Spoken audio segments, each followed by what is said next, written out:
안녕하십니까, 코리안 토레입니다. 김하성 선수가 시카고 레귤리 필드에서 열린 시카고 컵스와의 원정 경기에 유격수 6번 타자로 선발 출전하여 4회 초 2사 1, 2루 상황에서 중전 안타를 뽑아내며 팀의 선제점을 가져오는 타점을 기록하는 등 좋은 출발을 했지만 이어진 4회 말 수비 상황에서 좌익수 팸 선수와 충돌하며 부상을 입고 교체됐습니다. 4회 말 1사 만루의 위기 상황에서 타구가 좌익수의 앞쪽에 떴고 김하성 선수는 앞선 타구에서 좌익수의 실책성 플레이로 안타를 내준 것이 마음에 걸렸는지 공을 보며 좌익수 방향으로 달려갔습니다. 마찬가지로 공을 바라보며 내려오던 좌익수 팸 선수는 김하성 선수와 충돌했습니다.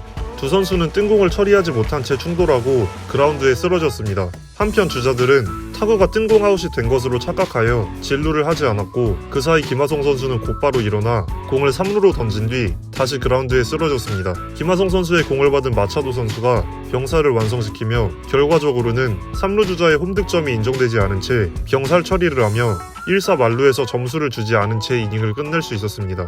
하지만 김하성 선수는 트레이너의 부축을 받으며 그라운드를 빠져나와 교체 아웃됐고 팸 선수도 상처를 꼬매야 할 정도로 부상을 입으며 교체 아웃됐습니다.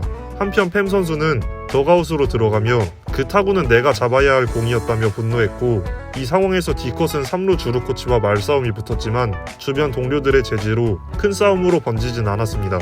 팅글러 감독은 둘 사이에 언어 장벽도 있고 경기장에 관중석이 꽉 차 콜플레이가 잘 들리지 않을 정도로 시끄러웠기 때문에 이런 악재가 일어났다고 했습니다. 또한 우리 팀은 열정적인 팀이기 때문에 열정이 과열되면 충분히 이런 일도 일어날 수 있다는 입장을 밝혔습니다. 오늘 나온 플레이에 대해 많은 미국 현지 팬들도 본인의 의견을 드러냈는데요. 미국 현지 팬들의 반응을 알아보도록 하겠습니다. 김하성이 엄청난 병살 플레이였습니다. 하지만 팸은 충돌에 화가 났고 덕아웃에서 주루 코치 디커슨과 다툼을 벌였습니다. 팸은 항상 프로답지 못한 모습을 보여줘. 충돌을 한 건 안 됐지만 공은 수비 위치에서 많이 떨어진 곳으로 떨어졌고 그러면 당연히 위치가 겹칠 수도 있는 거야.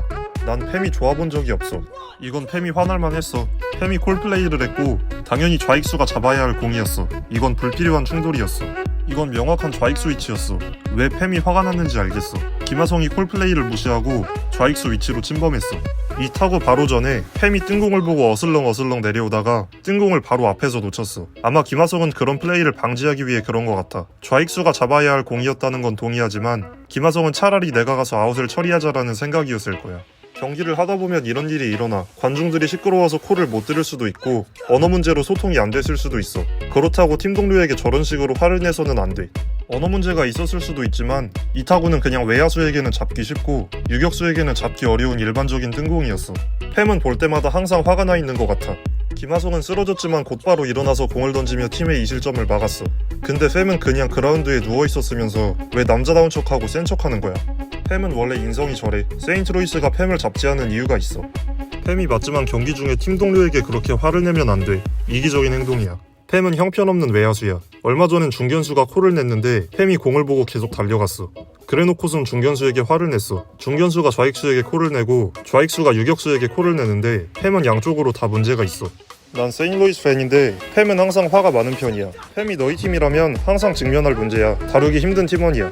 팸을 내보냈으면 좋겠어. 케미가 나빠. 우린 이기기 위해서 좋은 케미가 필요해. 난 샌디에이고 팬은 아니지만 이런 장면을 많이 봤어. 김하성은 이전 플레이에서 실수를 한 팸을 위해 충돌해서 넘어지는 와중에도 공을 잡아냈어. 난 김하성의 입장이 더 공감돼. 추가 실점을 막은 김하성의 송구는 좋은 플레이였어. 샌디에이고에서 나가 팸 개집애 같은 자식. 원래 팸이 잡는 게 맞는 공이었어. 좌익수에서 맨날 어슬렁거리면서 쉬운 타구도 놓치는 주제에 자신의 앞선 실수를 예방하기 위해 열심히 노력하는 우리 팀 최고의 수비수한테 화를 내다니. 공이 김하성 뒤쪽에 떨어졌음에도 불구하고 김하성은 곧바로 일어나서 플레이를 이어갔고 팸은 그저 자신이 옳았다는 듯이 공을 던질 수 있었음에도 그냥 누워있었어. 바보 같은 행동이야. 난 팸을 정말 좋아하지만 팸이 다른 선수에게 화를 내는 걸 본 게 벌써 세 번째야. 팸이 잡아야 하는 공이 맞았지만 우린 팸이 실수를 하는 장면도 엄청 많이 봤어. 이 플레이가 나오기 바로 직전에도 실책을 했지. 김하성은 그저 또 다른 실책을 보고 싶지 않았던 거야. 쟤는 세인트루이스에서도 항상 화만 내면서 저런 식으로 경기했어. 큰 부상을 당하지 않아서 다행이야. 충돌을 하고 나서도 바로 공을 찾아내는 김하성은 정말 대단해. 너희는 팸이 왜 화가 난지도 모르잖아. 팸은 동료에게 화를 낸 게 아니야. 팸은 아마 경기에서 교체돼야 해서 화가 났을 거야. 너희가 운동선수에 대해 뭘 알기나 해? 정말 이기적이야. 팸은 분명 더가웃에서 김하성을 욕했을 거야. 그러니 코치가 팸에게 뭐라고 했겠지. 팸은 항상 불만이 가득해. 팸이 누구랑 싸운 거야? 삼루 주루 코치랑. 샌디에이고로 돌아가는 비행기에서 팸과 김하성이 옆자리에 앉지 않도록 신경 써줘. 잘잘못을 따지자면 김하성 선수의 편을 들어주는 팬들이 더 많은 것 같긴 하지만 어쨌든 두 선수 모두 큰 부상이 아니라 다행입니다. 두 선수 모두 하루빨리 건강한 모습으로 선발 라인업에서 다시 볼 수 있기를 기원합니다. 제가 준비한 영상은 여기까지입니다. 시청해주시는 분들 항상 감사드립니다.